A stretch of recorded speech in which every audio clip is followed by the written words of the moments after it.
Republican members of Congress and Republican governors are doing everything they can to deny this relief, even to their own constituents. As soon as I announced my administration's plan on student debt, they started attacking it, saying all kinds of things. Their outrage is wrong and it's hypocritical. But we're not letting them get away with it. They've been fighting us in the courts. But just yesterday, state court and the Supreme Court said, no, we're on Biden's side.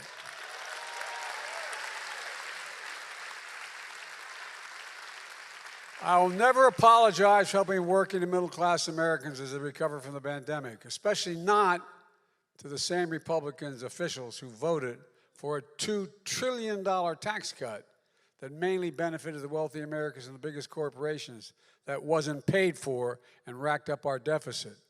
I don't want to hear it from MAGA Republicans, officials who had hundreds of thousands of dollars of debts, even millions of dollars in pandemic relief loans forgiven, who now are attacking me for helping working class and middle class Americans.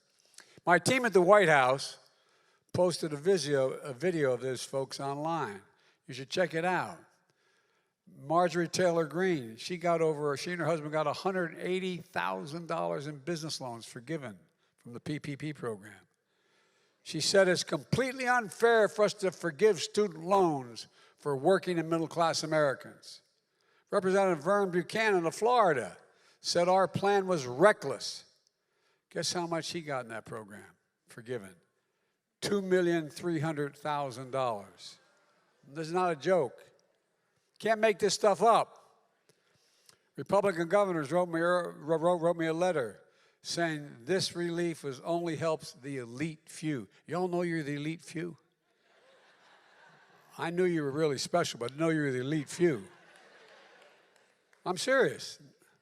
Ted Cruz, the great senator from Texas, he said it's for slackers, quote, slackers who don't deserve relief. Who in the hell do they think they are?